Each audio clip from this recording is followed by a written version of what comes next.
What's up, guys? Welcome back to another episode of Field Vision with Coach Clinton. I'm your host, Brian Clinton, contributor over at OUinsider.com. It's Bedlam week. It's a big one. You've got Oklahoma coming off of a loss to Kansas. Oklahoma State's been rolling. Two teams kind of headed in opposite trajectories, but none of that stuff matters this week. This is the last Bedlam that we will see these two teams go at it as conference foes.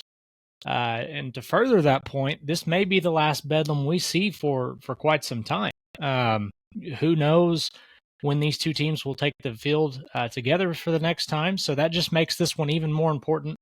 And it's still incredibly difficult to believe that this is the last time we will see Oklahoma in Stillwater, or last year Oklahoma State coming to Norman.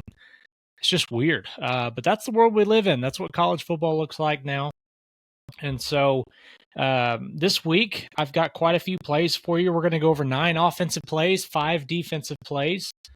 Before we get into that, I've got a couple of things I want to go over here with regard to what Oklahoma State brings to the table.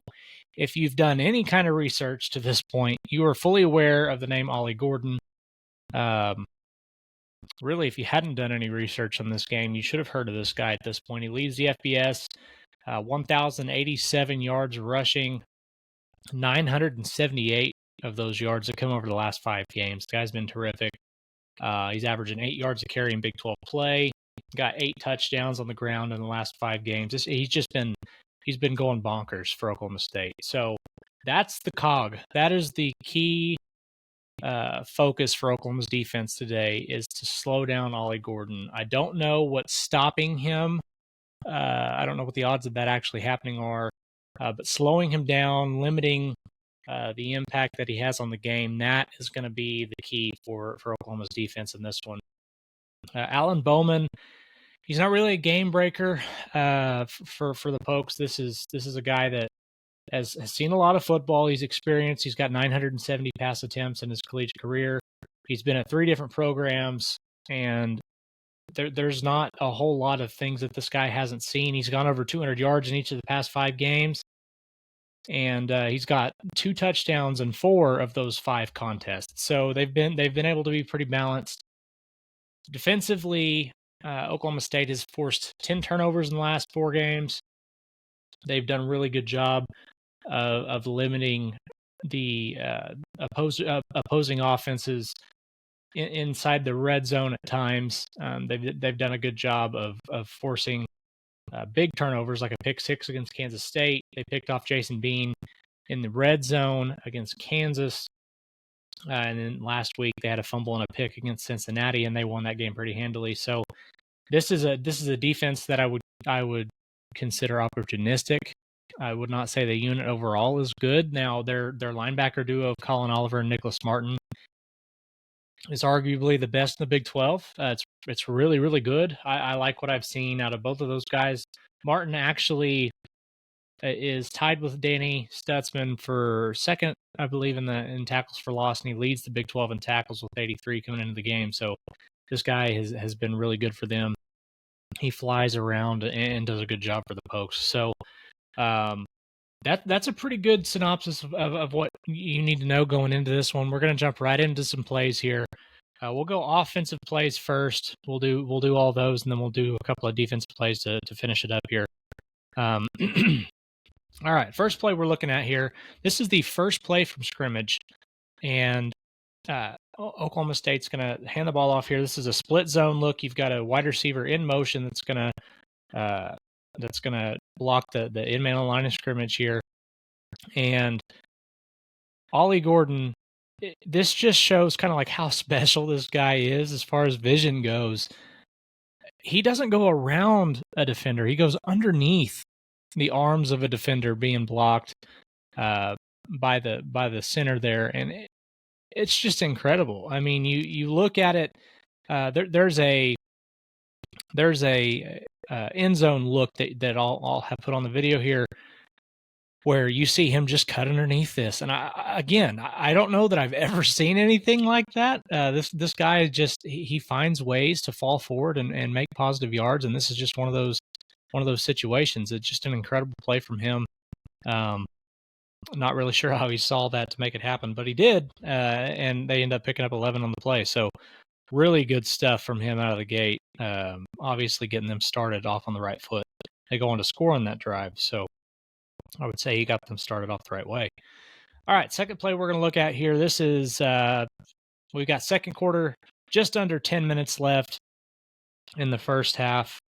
And Leon Johnson is going to make the reception here. Now, this is a little bit of a crazy story here. He makes a really, really good competitive catch. And then you can see how hard he is to bring down. He has Harris just fighting and grabbing for anything he can get. Turns it into a 67-yard reception. What's crazy about this is Leon Johnson was expected to redshirt this year. He hadn't logged a catch all season before this game against Cincinnati, and all he did was go 5 receptions, 149 yards in this game. He didn't score, but he was absolutely a deep threat for them. And look, they were without Jaden Bray, without Blaine Green, without Taylor Shetron. And this is a guy, he's 6'5", 207 pounds, big target. I would be really, really surprised if they don't try and go after Oklahoma at times with this guy. He's a big target, and he's got speed to burn. He was a Division III All-American before he came to Oklahoma State. So this is just one of those typical Oklahoma State wide receivers that kind of comes out of nowhere and is really, really effective. So that'll be a guy to be looking out for whenever Oklahoma is on defense. All right, we're going to go next play here, third offensive play. I believe this one takes us right into this is into the third quarter here. So we've got 12 and a half minutes left, and we see split zone on this one. This is kind of out of a pistol look, so they have the strong side guy, the strong side back here that's flanking Bowman. He's going to pick up number 3 here. This one is all on 49. 49 is the linebacker here that should be filling. He gets caught up in trash, and it opens up the gate for Gordon to go. I believe he goes 43 on this one. You can't get lost in the run fits, and there's a really good look here from the end zone view of 49, kind of getting his eyes are a little bit dirty here.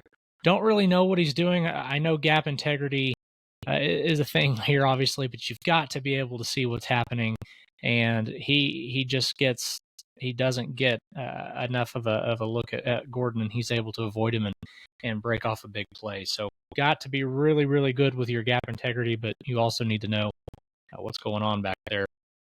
And he obviously didn't do that this play, and it leads to a big gain for Oklahoma State.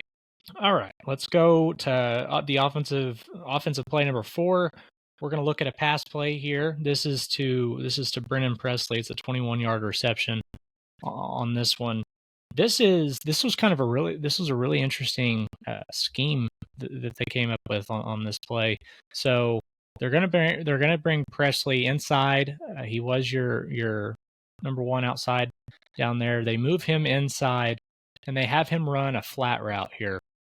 And the way that it works, I don't think this had anything to do with where Bowman led him. He did throw off his back foot, so it may have been inaccurate, but it appears that Presley stops and turns around for this one. So it almost acts like a screen, the way that the receiver there on the outside of him clears out the area, and he's able to turn that flat route into 21 yards because there's so much space there for him to operate after the catch. So just another really interesting play design here. Really like this from Oklahoma State, and it shows that there's not really a whole lot of read to this. It doesn't appear. I think this was kind of the plan from the get-go. You use Ollie Gordon, obviously the attention that he demands, it really helps in this play. So good stuff from them, and this one sets them up to score yet another touchdown here pretty quickly after. I believe it might even be on the next play. it is on the next play. You've got first and goal for Oklahoma State, and you're set up there at the 8-yard line. This is kind of like almost an inside zone look. You do see the tackle pass set here on play side where Gordon's going to operate, and this is a really good example of just how difficult Gordon is to get to the ground. There's a few examples like that, but you see three guys miss tackles here. The fourth is just too late, and Gordon's able to get in for 6. This is a guy that just he finds a way to, like I said, fall forward and get positive yards. And this is bad effort from 10. The whole shoulder throwing thing, I don't know what's going on here. 3 can't hang on. 9's too late. Anyways, Gordon he's able to run through those kinds of tackles. So you have to be really physical whenever you're coming up against this guy in the run game. All right, we're looking at another play. Guess who? We've got another run play here from Gordon. This is the first look that we're going to get today on counter. You're going to see a lot of counter against Oklahoma. This is Oklahoma State's best run play, in my opinion. It gives him a lot of room to operate, and this is one of the big hitters for them on the day. My first question is, I don't know what Deshaun Pace, number 3, I don't know what he's doing here. Maybe he was strictly supposed to have quarterback responsibility at the mesh point. Bowen's got 19 rushes for 27 yards on the season, so I don't know what exactly you're looking at there if you're him. Why you would turn Ollie Gordon loose, I don't know, but whatever the case is, he opens up a hole big enough to drive a Mack truck pulling a double wide semi behind them. There's all kinds of room for Ollie Gordon to operate with there, and you can't do those kinds of things against this sort of running back. He does a good job here making one cut and getting vertical. Obviously 19 is just hopeless to catch up to that guy right there at the second level, and this is self-inflicted to an extent from Cincinnati, but Gordon obviously takes advantage of what he sees and turns it into a big play. All right, we got another look here at counter. The second look that we're going to get at this play, again, this is really what they're really effective with. This is another, so you're going to see them pull tight end here and your backside guard, and he's able to split those blocks and move upfield. This is just another really good look at what they do with the counterplay. It's productive. It's pretty easy for them to block. It's not real complicated, and he's been better than the teams that they're facing whenever it comes to getting to the outside and making space for himself. All right, we're going to look at the 8th offensive play here. We've got 2 running plays left.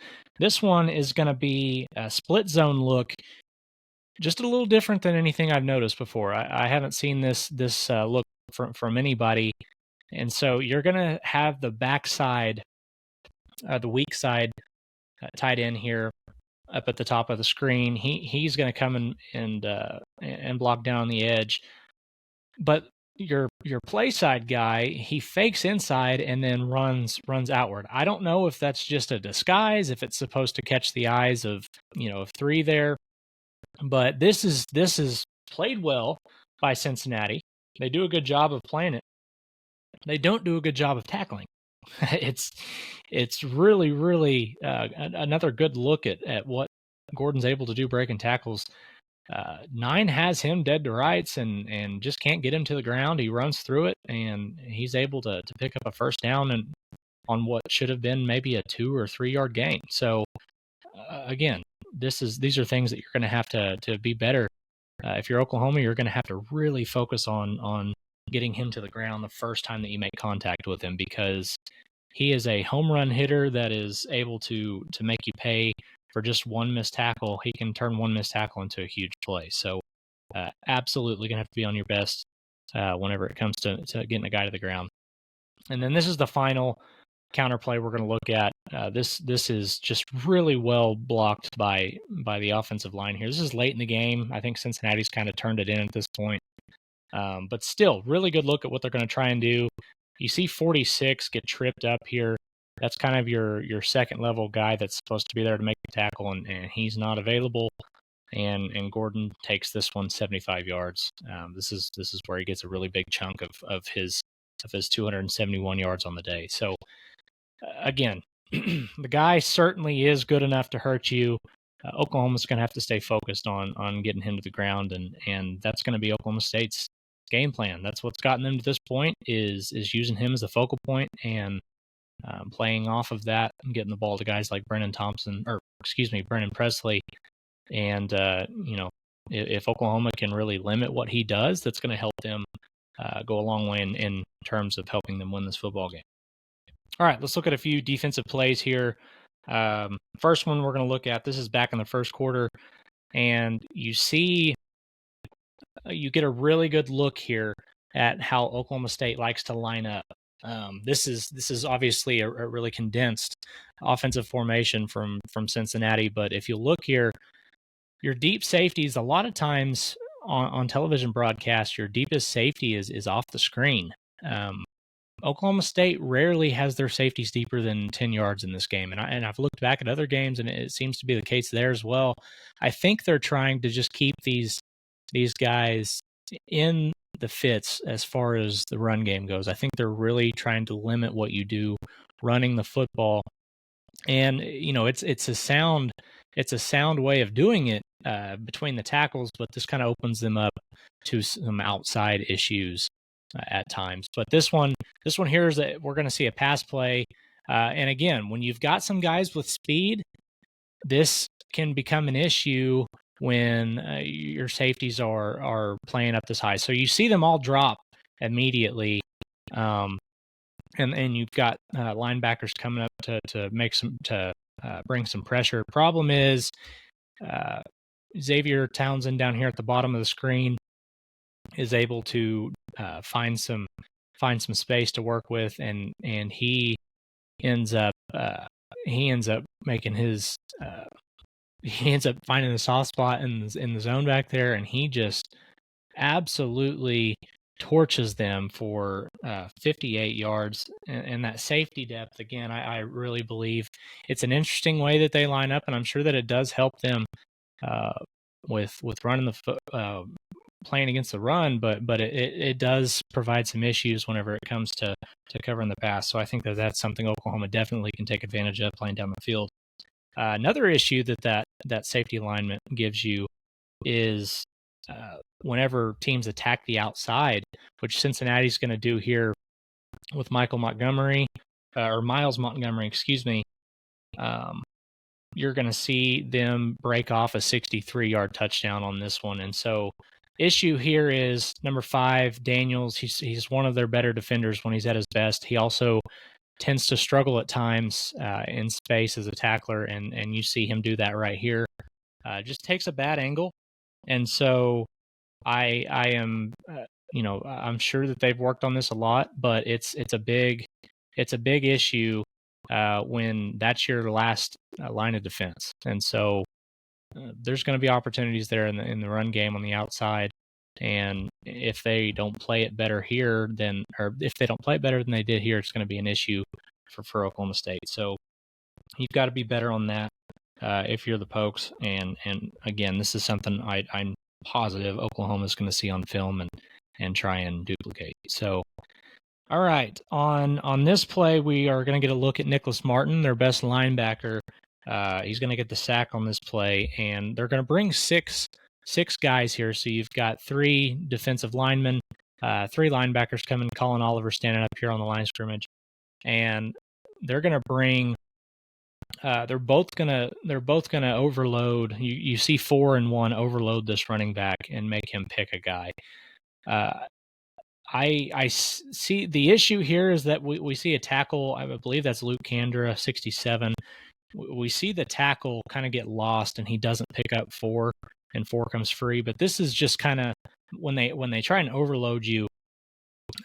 This is one of those instances where it's just enough to confuse what Cincinnati's trying to do protection wise, and it leaves Emory Jones back there just standing all alone without many without any protection. So you're going to see them bring pressure on Dillon Gabriel. He's just going to have to be, the offensive line's going to have to do a really good job communicating, and Dillon Gabriel's going to have to do a really good job recognizing what's coming. So 2 more plays here. We've got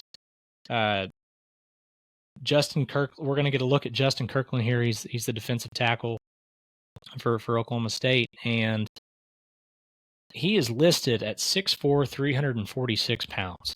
And so this is the guy. He does a really good job of gumming up blocks, is the way that I'm going to put it. He's a big body.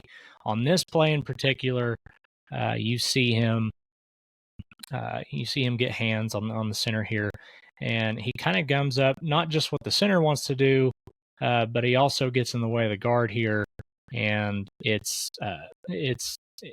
ends up making the tackle. But this is a really good example of what he does for this defense, and that's allow 4 and 30 to play free. He allows them to roam and make plays, and so this is a really good look at what he's capable of. What his number one job in this defense is to do is to take on blocks and allow those linebackers to roam and do what they do best. And then this last play, this is the best defensive play of the game, in my opinion, and it just shows you just how good a player Nicholas Martin is and how difficult he makes it for opposing offenses. So you're going to see him here. He's the closest inside linebacker to you on the play. And 7, the tight end on the backside of the play, is supposed to try and reach this guy, and his path, he gets out of his path just enough that he's not able to get to the reach, and he absolutely blows this play up from the get, turns it into a 1-yard loss. And if he's not there, Cincinnati had done a good job of walling this off. Otherwise, it had been a huge play, but he's able to outrun the block, get underneath it, and tackle Kiner here for a 2-yard loss, 1.5, 2-yard loss. So, Oklahoma State's going to make some plays defensively. They've got some guys that can really, they can really go. They can run and play well. They've been opportunistic defensively, but I think Oklahoma's going to have plenty of opportunities to do some things, both in the run game and the passing game. So that's going to do it for us today, guys. Thank you guys so much again for checking these out. Hope you learn something every week. Just want to try and help you guys get ready for every game. Hopefully this time around it'll be a little better news when we come back and rejoin and relook at things on Monday. But until then, you guys head over there to OU Insider. Check us out, what we've got going on. Brandon and Parker do a great job on recruiting. Jesse and I do our best to keep you guys up to date on everything going on with the team. And again, just let us know what you think about these videos in the comments. And once again, thank you guys for checking us out. I'm Coach Clinton. I appreciate you guys, and we will talk to you next time.